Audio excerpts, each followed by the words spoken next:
everyone to another episode of the Definitive Crusade. I am your host as always, joining the machine Hughes, and joining me from across the pond, fresh from going to see the Dolphins play last week, or last time we spoke, it's Freyja.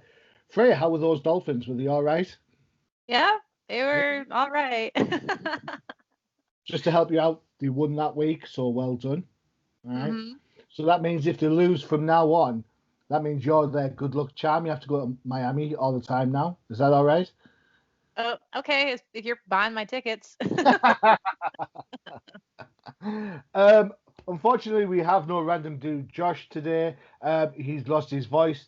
It is football season, so he was shouting at the Bronx too hard or something. I don't know. So that's it. Done with football talk. All about the comics. That's where we're at. All right, okay. We're going to start off. We're going to go back a couple of weeks. Right. Aquaman 64. Aquaman's one of those titles that are coming up due for cancellation. Number 64 is part one of the new, or the final arc, I should say. It's written by Kelly Sue DeConnick, art by Miguel Mendonca, colours by Romulo Fajardo Jr. I'll probably get that another practice to say that later, I'm sure.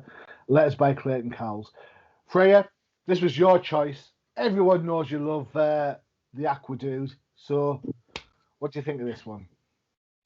So honestly, it's kind of interesting. It's the usual like overthrow the throne type of situation. Because Mera is Queen of Atlantis. Because Arthur isn't, but I guess they're gonna get married or something again. So it's one of those relationships. And Ocean Master has devolved back into his evil self again. Because that's how we do in DC Comics. These characters go through these, redeeming story arcs, and then they just kind of devolve back to what they were previously. Reset Which, button set. Yeah. Yeah, so they hit the reset button on him. So he's trying to overthrow the throne, because Mera wants to get rid of the monarchy, and she wants it more to be like a republic democracy type thing. She's just trying to she's upheaving a lot of things and has upset a lot of people. So that's where we are. And Arthur has been stabbed in the chest, so we'll see how that goes. And Mira's been put out, and Atlantis is like being destroyed. So it's honestly not bad. It's kind of interesting. And like we said a long time ago, like Aquaman, if they wrote it more like Game of Thronesy type style and less like a superhero, then his stories could be really well done, because it does involve that monarchy stuff. So it is a little bit more interesting. And for a final arc, I just hope they don't screw it up. I've had a lot where I'm like, this seems interesting. And then you go, what the heck did they do to this story? But yeah, so far it's interesting. Artwork was pretty good for the most part. There were some issues I had with Mira's face. Yeah. It kind of, I don't know, her face just went wonky a couple times, but that's just me nitpicking. Everything else like was really well done. Dolphin looked great as usual. Looked great. She looked fantastic. I agree with that one. And our Aquaman looks a lot better scruffy. Yeah. And see that they gave him Jason Momoa's tattoos. So yeah, it's kind of like a mix of the new and the old, isn't it? They kind of keep the traditional Aquaman face that we've come to know and take the Mickey out of, as well as then the Momoa tattoos. So you're getting more Aqua mix for your book, it seems. Yeah. Do you read this book a lot? Not a lot, but sometimes I when I feel like it, I'm like, yeah, I'll read it. But life has been kind of crazy, so. Crazy is pretty much how life is its default setting right now, it has to be said. You know what? When you picked this book, I was kind of thinking, oh my God, really? But after I've read it, I was quietly impressed. Yeah, you hit the nail on the head right at the bat. It is. Every time I seem to pick this book up, there's a battle for Atlantis going on. Hmm. It's kind of like the default setting for Aquaman. For Batman, he's always fighting the Joker. Uh, Yeah. yeah, that's the way it works. No one else happens in Bats other than the Joker. Um, Superman always arguing Lois Lane. That's Yeah. what works on there. And Aquaman is always fighting for his kingdom. Um, Mhm. but I've got And to say, sorry, go on. so I was like, and Damien's always like going from his bad guy, like, you Yeah, know, yeah, assassin version of him to I'm a good guy, through and through. And then all of a sudden he's like, I'm gonna be League of Assassins, but Damien again. yeah, yeah. Too true, too true. Um, I thought the action scenes in this were really, really well done. I think Miguel Mendonca did a great job art wise. It's full of energy, full of movement. The colours are great. Colours really add to the tension. There's one panel that kind of threw me off, and it's on page 6, where Aquaman's holding his trident. His pecs look a little bit wonky. I was like, what? Should that really be there? But he's going for the action pose, so I'm not really that perturbed by it. I thought I felt the art was a lot better than I'd seen in a lot of DC books recently, so I tip my hats to that. I tell you how good the book actually I thought actually was. All the like little side subplots that are going on. Hmm. I kind of wanted to know what was going on with them. And now normally when we don't read a book that often, you kind of like blow past them just to go with the main, you know, throw of the book. But I Yeah. think this time I was like, why is the dude in the prison? Um, who's the girl that's trying to take over Mary? You know, where's Dolphin gone? And I'm thinking these. If I'd read this book more regularly, I'd know some of these answers, Yeah. but I don't. So I think that's my loss. Um, I agree with you. I think and I think I've said this before. Aquaman would work better as a mature reader book, where you can Hmm. get down and dirty with the politics and down and dirty with the kind of Game of Thrones type of stuff that we'd like to see. Because I mean, there isn't. For all this is supposed to be underwater, there's not a great deal of indication that it is, in my opinion. What do you think? Yeah, it's besides like the crab people, which Well, to be um fair, it's comic books. You can get them anywhere, right? yeah, and that's the thing. I'm like it's supposed to be underwater, but they're always in a city. And yeah, you have these like mer people and stuff, but you could always that could easily be, aliens. Yeah. They kind of with how weird under the like in the ocean is, they could do a lot more. It's but they don't because they always keep it in that, superhero. They try to keep it the superhero setting and the, you know, and they There just could be stay more away from emphasis. it. Yeah, there could be They can more even emphasis. they could even have like submarines and shipwrecks and you Yeah, of course they know could. Yeah. they, they could have a lot of things, but they don't. They try to keep it as and it's just one of those things that Aquaman has so much potential, but they don't use that potential, and it's frustrating. So Very much so, very much so. All right, so there you go. Aquaman finding its stride a little bit late, it seems, for a book that's going to get cancelled. Um, but if you've been with the book for a while, I'm sure you'll enjoy it. Kelly DeConnick, I think, is actually doing a great job on this book. So I think DC might have missed a trick if they're kind of, and I think that's really key because these late run books, especially with the whole future state coming out next year, even the main titles might run into lame duck season because hmm. everyone's waiting for the next big thing. So it's really important that the quality of these last stories are absolutely bang on because otherwise people just lose faith. Um, at least from my point of view, I guess.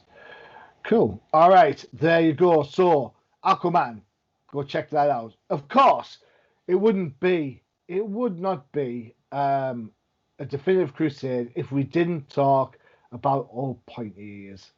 All right, so this week saw the final chapter of the Black Label DC book Batman 3 Jokers, so it's number 3. It's written by Jeff Johns, art by Jason Fabok, colors by Brad Anderson, and letters by Rob Lee. So apart from Fabok, this is the Doomsday Clock crew coming back for this whole series. Frey, we missed out talking about this last time, I think. So, Three Jokers, have you enjoyed the series, and what did you think of the 3rd issue? Honestly, I did enjoy the series. It seems like Black Label is kind of killing it with their Batman series, or series, I should say, as I can't speak English properly. Because Harley Quinn was also really good, and that was its label, and Batman Damned was good. So they're really doing well with Batman books, and this one was really good as well. They had that internal conflict with Jason and Barbara and Batman because Jason had to go and shoot Joker number 2 in the head. Last issue. So, and then he's like, well, the reason you don't want me to do this is because if I get caught and arrested, then they'll unmask me. And if they unmask me, then it'll implicate you and everyone else. And then Barbara just straight up being awesome as she is. She's like, you pull this shit again, I'm going to unmask myself anyway. So she's like, you need to watch it, And it was very interesting. I also liked the fact that they brought in Joe, what was his name? Joe Chill? The guy who killed Bruce's family. Yep. And he explains the whole reasoning and whatnot, and how he felt. I was like, I like that. It was a nice little emotional response to get readers. And then the whole Joker killing the other Joker, it was very interesting.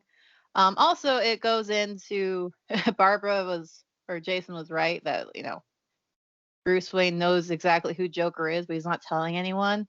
And the reason he's not telling anyone was to protect the family of Joker because they're still alive, when they're in hiding in Alaska. Because it's kind of true when you have it's kind of like the Zodiac killer. They know who he is, but they're still not going to tell people who he is, because then the family would be stuck with the stigma of being the family of this serial killer. And people, even though the family has nothing to do with it, people will have they'll attach the stigma to them, and they'll be hated. So, I mean, it was nicely written. It's showing how Batman actually is and how he actually does care for his villains. He was even there when Joe died on his deathbed and was holding his hand and stuff. And I was like, see, this is what Batman was when I was growing up. He actually cared about his villains. And I'm like, he wasn't this cold douchebag of a guy, because that wasn't him. That's why I like him.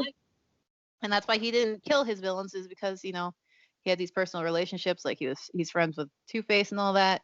Also, sorry, I'm going on a rant, but like, you're allowed, because you were off last time, so Yeah, I wasn't here making up for it. So like, it was nice to see Batman written as like freaking Batman again, and not whatever the heck they're morphing him into in a lot of other books.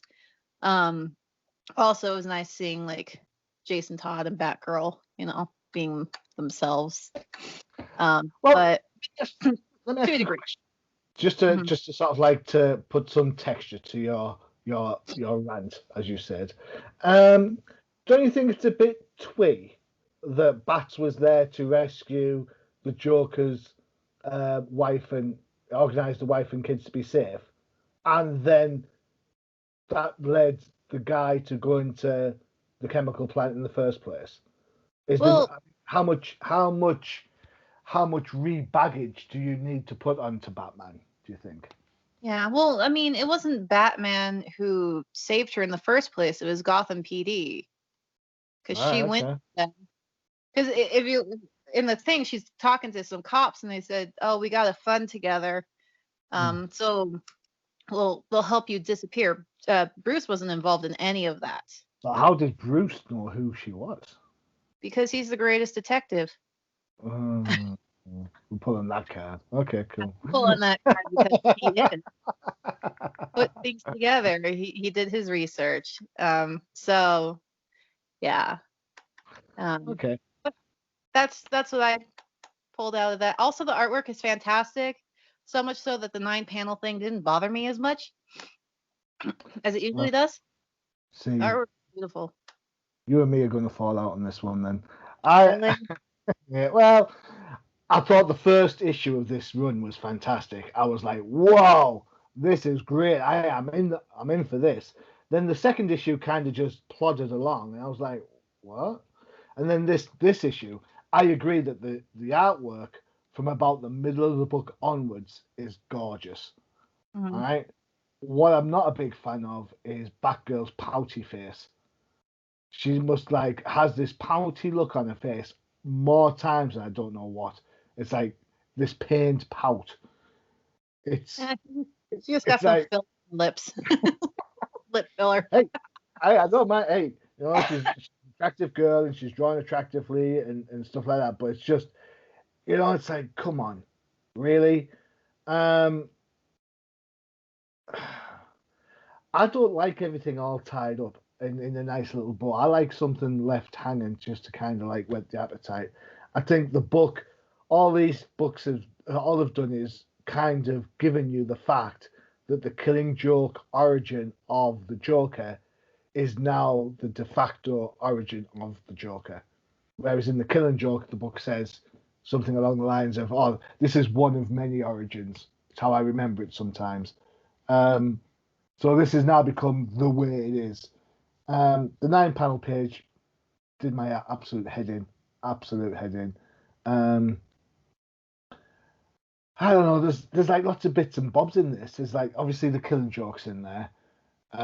You've got what else? You've got a little bit of Teen Titans in there because Yeah. Barbara went to see good old Robin, Dick Grayson, at one Mhm. time to do pretty much the same thing that Jason did.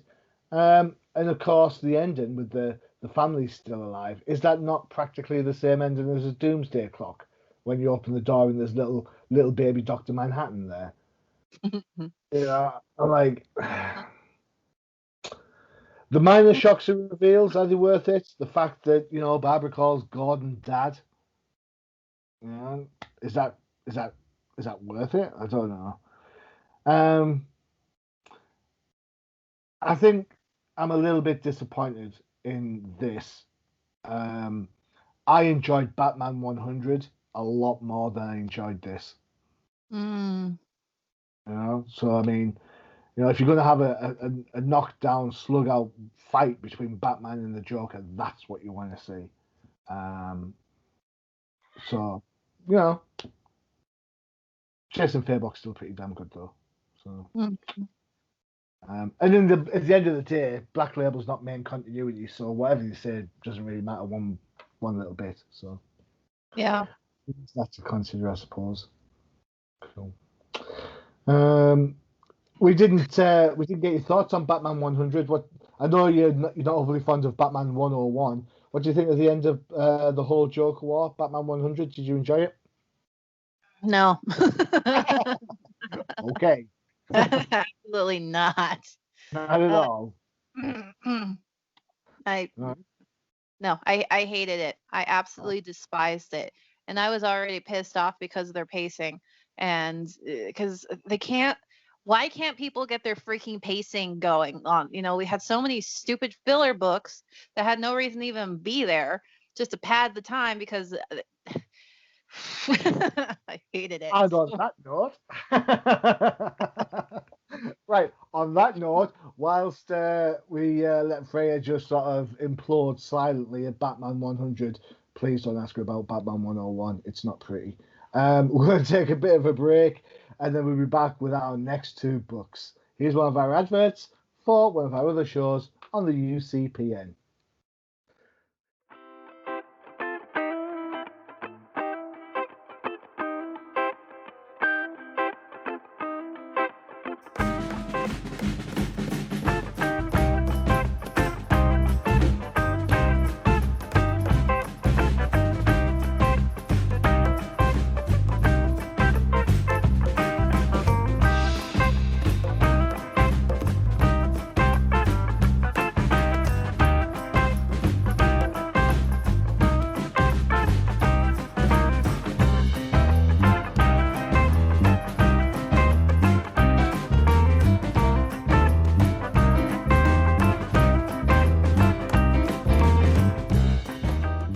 Welcome everyone back to the Definitive Crusade.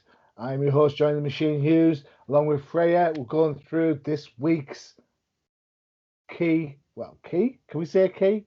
We're going through some of this week's DC books.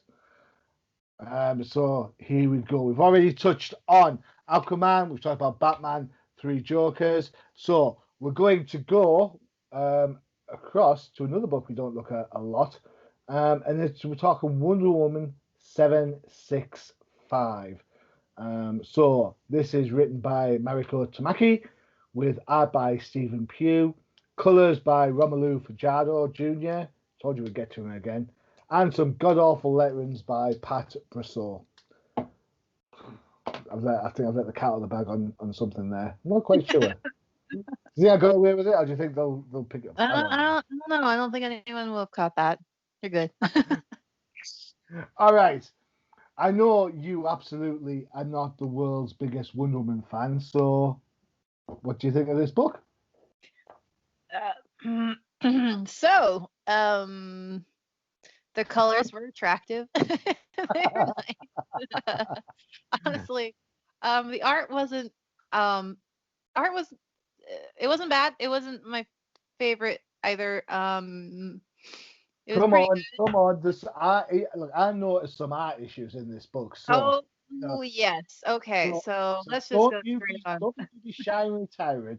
Everybody loves hearing you go on about the art. So take it away. What's wrong with the art? Okay, so straight off, first panel, Wonder Woman's hair.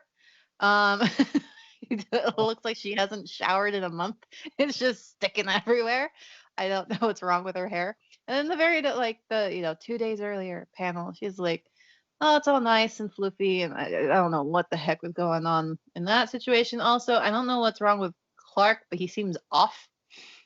I don't know what it is, but there's something about him that's just wrong, and I just can't figure it out. Maybe you know what it is. But yeah. Also, throughout the book, besides Wonder Woman's face changing constantly, Mm-hmm. her whole body proportions also change. Yes, Like like sometimes her torso, like her shoulders and arms are like awkwardly big. Also, just we're gonna ignore the fact that she walks like a bodybuilder. In like her arms are always like slightly out away from her body, like she can't put them on and next to her sides. I don't know if they're trying to like make her look tough or what, but I was like, why isn't her arms like at her sides ever in this book? They're always just like kind of off, Everyone knows. Yeah. Right? It kind of like looks like she's doing that the whole time. Also, what page was it? Yeah, arm issues were very big on page 11 when she's like kneeing some guy in the face. I think she's kneeing him. Honestly, I don't know what she's doing, jumping, but like she's pulling on the lasso. So she's pulling on the lasso, or she's I don't know. It kind of looks funky. It looks like her neck has been like put onto someone else's body because there's a weird disconnect right there. I think it's the shoulder. The right shoulder doesn't help. Yeah, the right shoulder doesn't help. It just looks weird. It doesn't look right. I don't know what it is. Also, this weird shot on like page 14, 13 when she's kicking the purple dude. Like the foot, it looks like it's bent at the right foot looks like it's bent at a weird angle and like it shouldn't be going that way. Also once again, upper body changing constantly. And then very next page, her face. I don't know. I think it's the eyes. I don't know what happened there, but her whole face looks bad. And then right under that, on page 15, she has like ultra mega thighs going on, and then she has itty little torso with a huge. It's a boobs. Yes. It's a boobs on that one. And the boobs are bad too. Well, I know, but what I'm saying is like her thighs look like a woman who is twice her size. Her arms are a lot thinner. And then she has these massive chests, like her tits are huge, and she has itty bitty little torso, and then her head is more fits her arms, but because everything else is so disproportionate, it just does not fit. Like her whole body is like they Mod Podged different women's body parts onto her. That's what she So this was. is where Power Girl's been. She's been Wonder Woman standing for a while. Excellent. She's a cyclist now. No, no. She did miss leg day. She missed arm day instead. It's just so bad. It just drove me nuts the entire time. I did like at the end, besides I guess I don't know, her hair is sticking everywhere again. At the very end where she's blind. I thought that looked nice. Except her fingers seemed a little too long, but that's just me nitpicking once again. I think they should be a little not alien long, but but other than that, I liked her being the I'm blind. She doesn't have Batgirl's like collagen lips, so that's also nice. So Yeah, at least not on that panel. not You know, Wonder Woman's a bit of a guilty pleasure for me. I've been reading this book quite regularly since Mariko Tamaki took it over. I like the Maxwell Lord storyline because it harkens back to one of the Crisis stories where she has to kill him, and of course it's going to lead, or it's supposed to lead into the big movie that's not coming out now.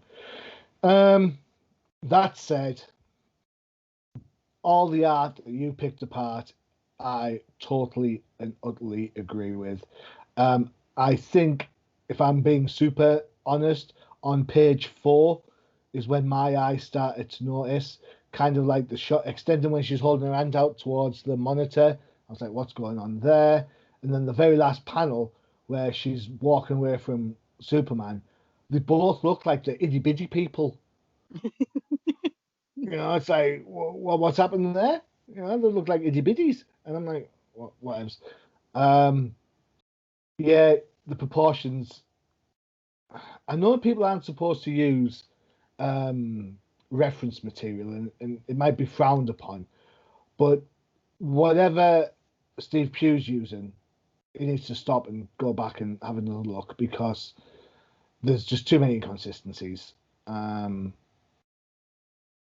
like the story. I like the idea of the story. Having Wonder Woman blind, I can't remember the last time they did that, so that's an interesting little wrinkle. No,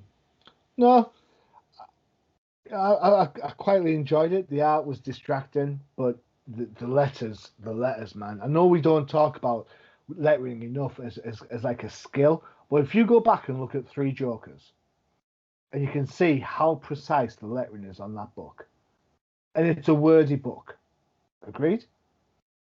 And then you see the lettering on this book, especially the first few pages, and it's all over the place. It just doesn't look good. You can see the difference between the letters. So, yes, colours may be good, and they are good, but man, the letters just really threw me off.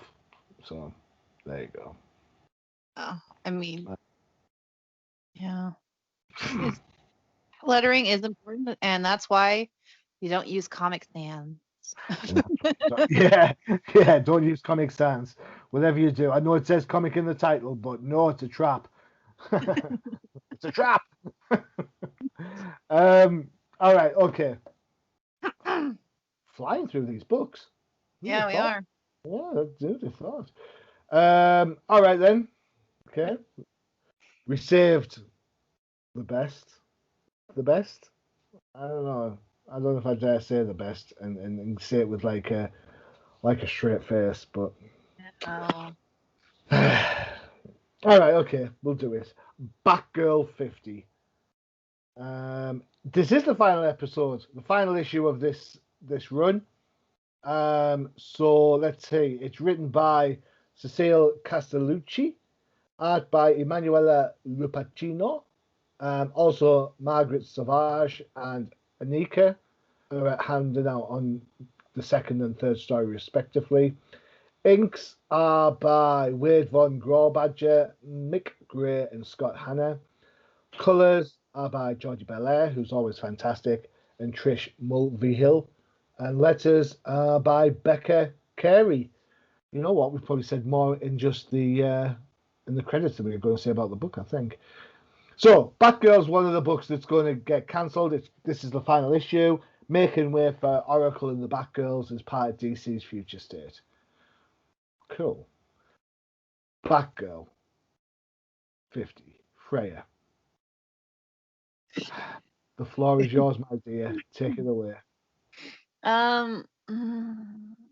Okay. Cool, isn't it? I I'm gotta one of breathe. Okay, so positive first. Positive first. All right.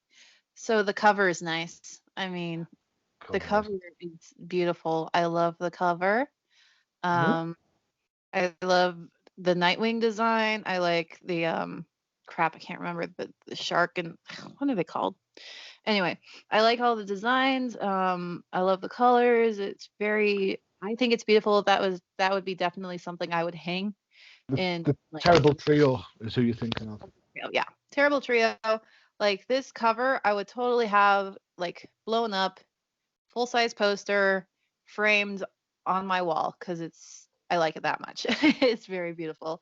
So whoever did the cover, amazing job. Okay, now that my positives are out of the way. um, All I, right, everyone settle in. It's going to be a rough one. okay. So first of all, first story. First off, funeral. Um, with Batgirl and I think it was for James Yep. something. I don't remember. And so I don't.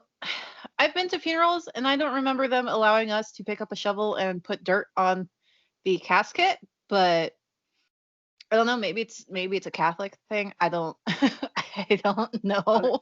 I think that's a TV thing.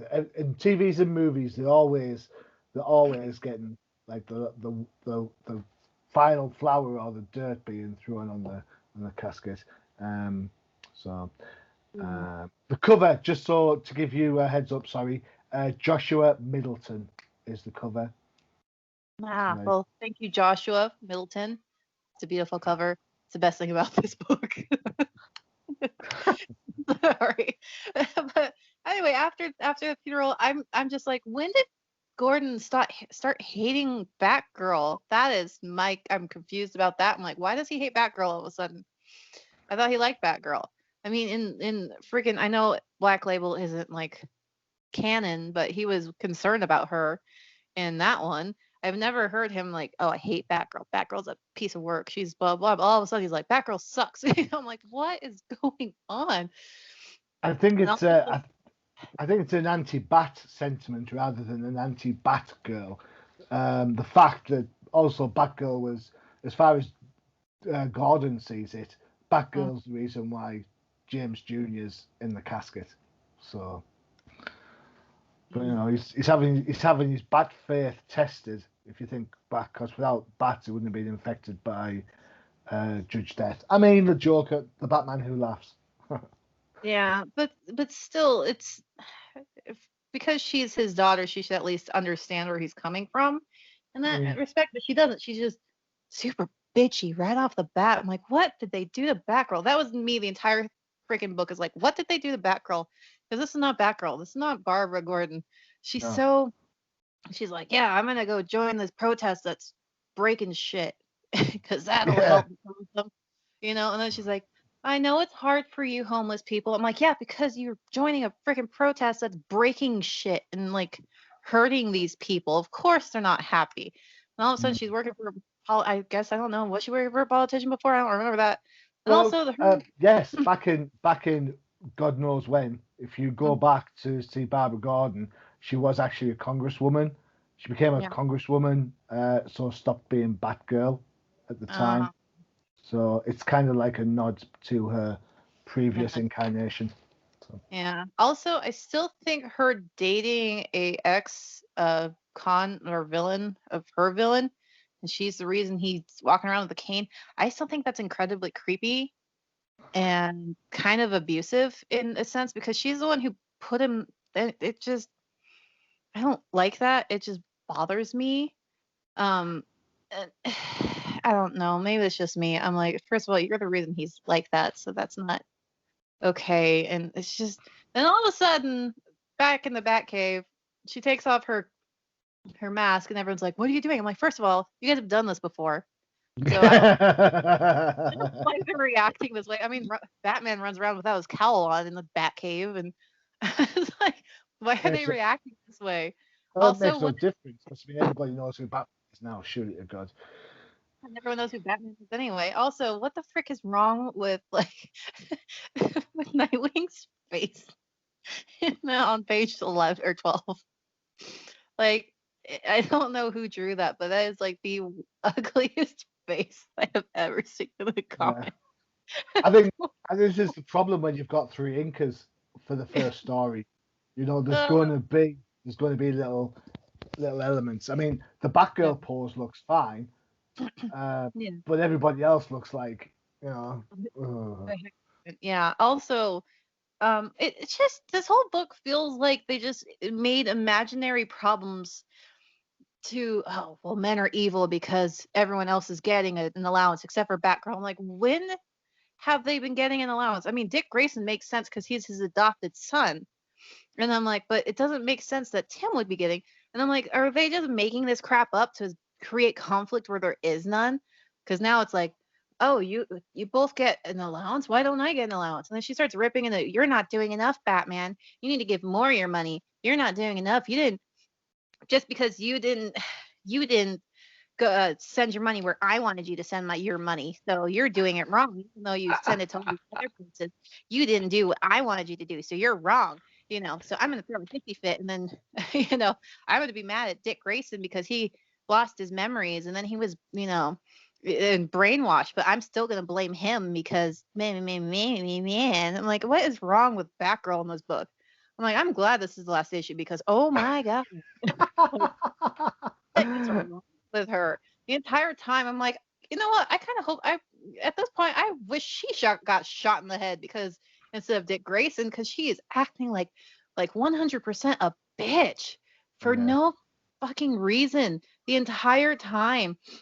I'm like, Dick Grayson does get a pass because he was brainwashed and he did get shot in the head and have his frontal lobe messed up. Like, it's like, oh well, you should have still. She's so stupid and self-entitled. She's the most self-entitled little brat in this thing. I'm like, first of all, the freaking Wayne Enterprises has done more for the city than she ever freaking did. And they have so many charities and blah blah blah. Just because it's not the ones she wanted, doesn't mean they're any less helpful. I mean, they even started charity organizations that help people. Like, there's a huge freaking list of like things in DC Comics that the Wayne Enterprises has done for people and homeless and whatnot. And I'm like, oh my gosh, she's just so annoying. She's gonna be now like, and that's the thing. I'm like, this whole thing's dumb, and it's always, and if you, I don't know, it's just stupid, completely stupid. And I just, I hated it. I absolutely hated it. And now she's like, yeah, fight the man. I'm like, oh my god. And then she's like, my dad's evil too because he's the police commissioner. Yeah, I'm gonna change his mind. Join us, Dad. I'm like, oh my god, what is this first story was so fucking dumb. I'm gonna ignore its existence because this isn't Barbara Gordon. This isn't Batgirl at all, at all. I agree with. Sorry, go ahead. I agree with you for lots of this. I think the book feels contrived in a way to kind of end the series. Well, you know what? You had your ending at 49 when she said she wasn't going to be Batgirl again because her brother got killed. That was an end.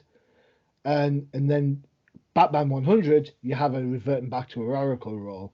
So for me, it's a timing issue because we've already had the conclusion of Barbara's story, and yet they try and add the postscript at the end, and it doesn't work. So I think you're absolutely right. To lots of this, it does scream I don't know if it's a metaphor for for some of the things we see on the internet where fans will call for something, and then so the comic companies do it, but it's not quite what somebody wants, so they kick off again. Mm-hmm. I don't know if it's that clever, but I will say that the thing I didn't like about the first, other than the story, other than some of the art, Barbara's portrayal. If you read Batman 101, which I know you have, and I know you hated it, Mm-hmm. there's this massive thing going on about how Bruce doesn't have his money. And in this book, it's thrown away as all right, so we're just a millionaire instead of a billionaire. No, it's a little bit deeper than that. It's a little bit bigger than that, Mm-hmm.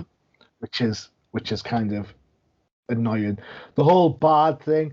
Jason Bard was a guy from the original Batgirl stuff before Crisis on Infinite Earths. There is a relationship between how he got injured with Batgirl, so this is just a continuation of that. Yeah, I suppose it could be seem a little bit toxic in some way,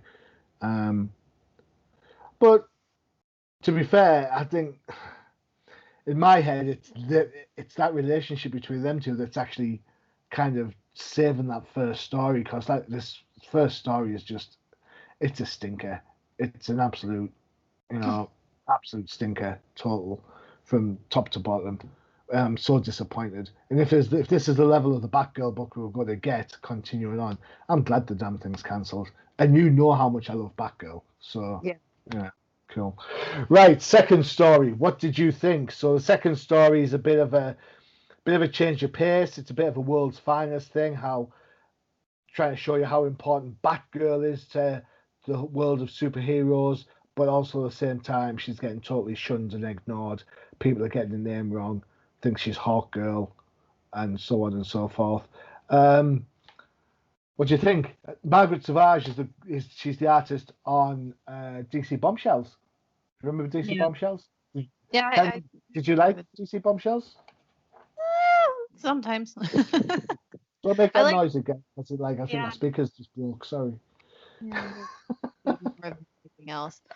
So, I like her hair in this.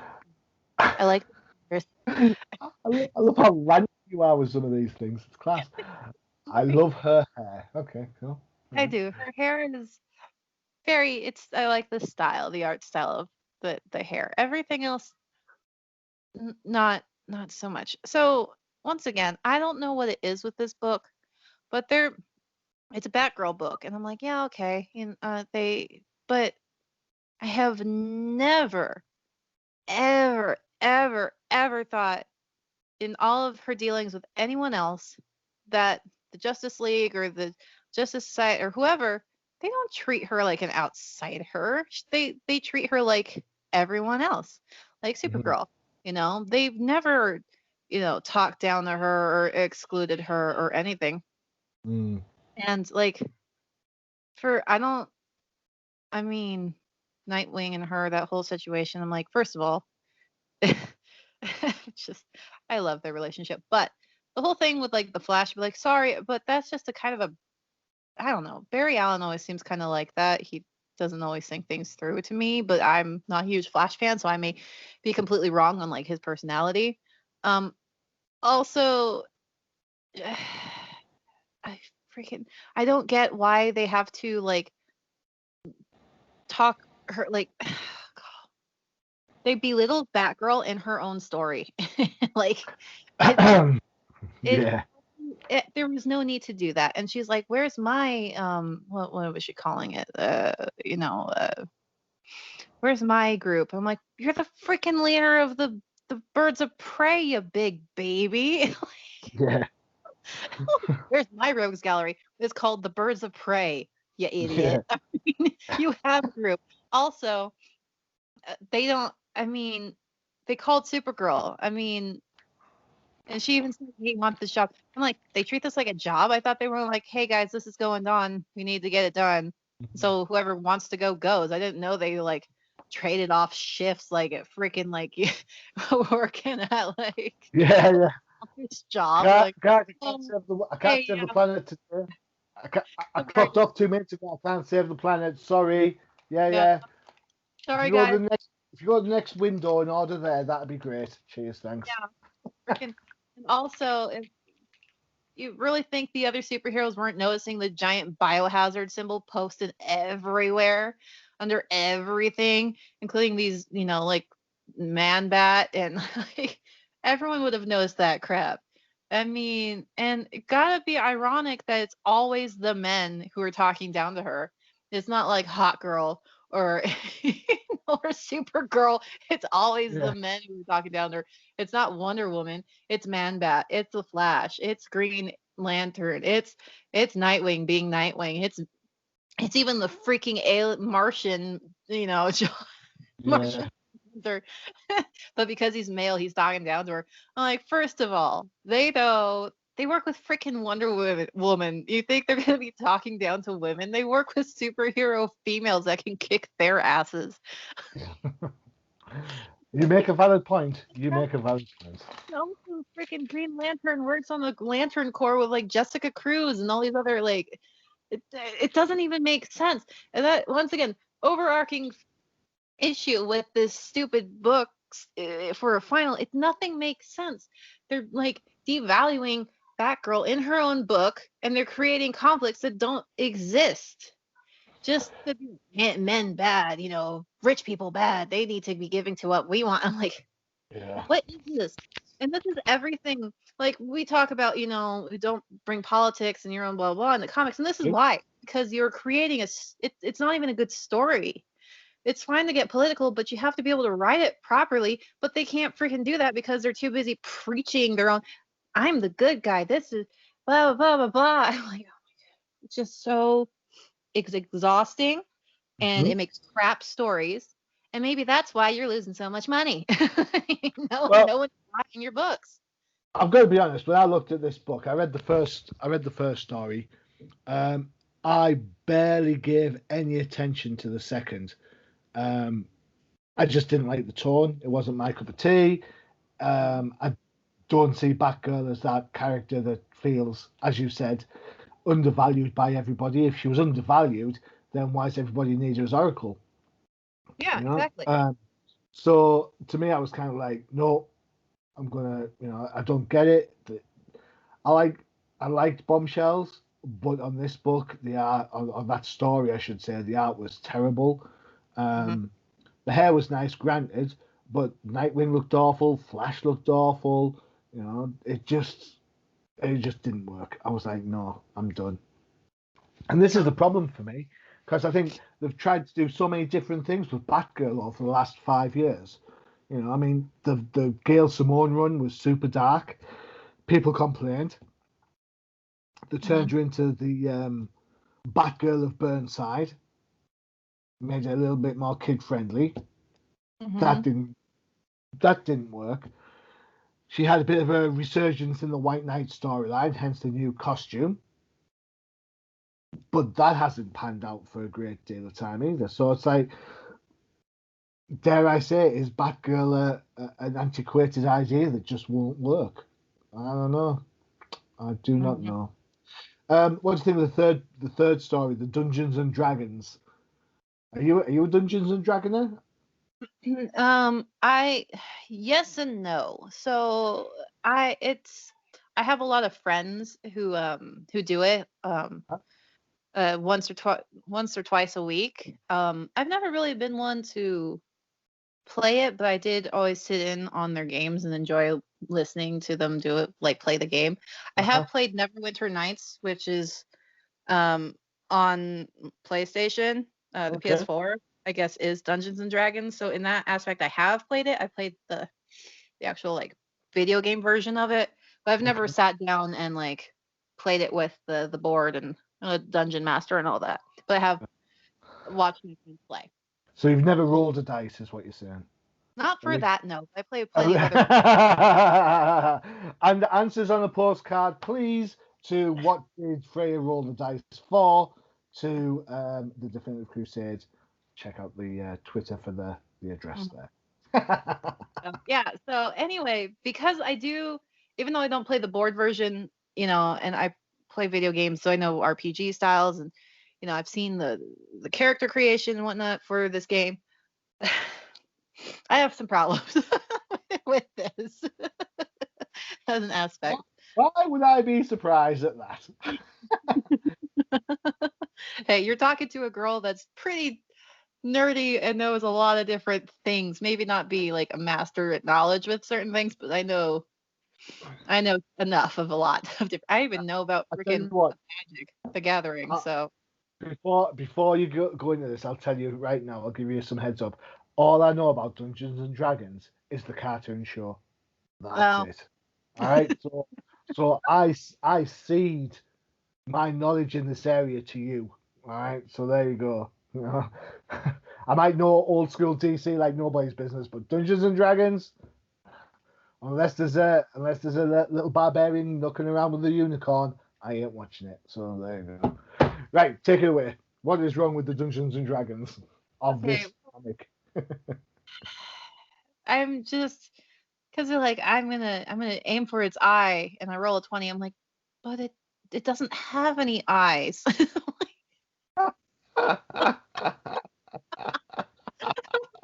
At least create a creature that has an eyeball, because there's no eyeball. I'm like, it's just okay.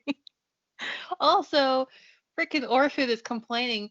She's like, I don't like straightforward stuff. I straightforward hack and slash. I prefer subtle. I'm like, then why did you choose to be the human paladin?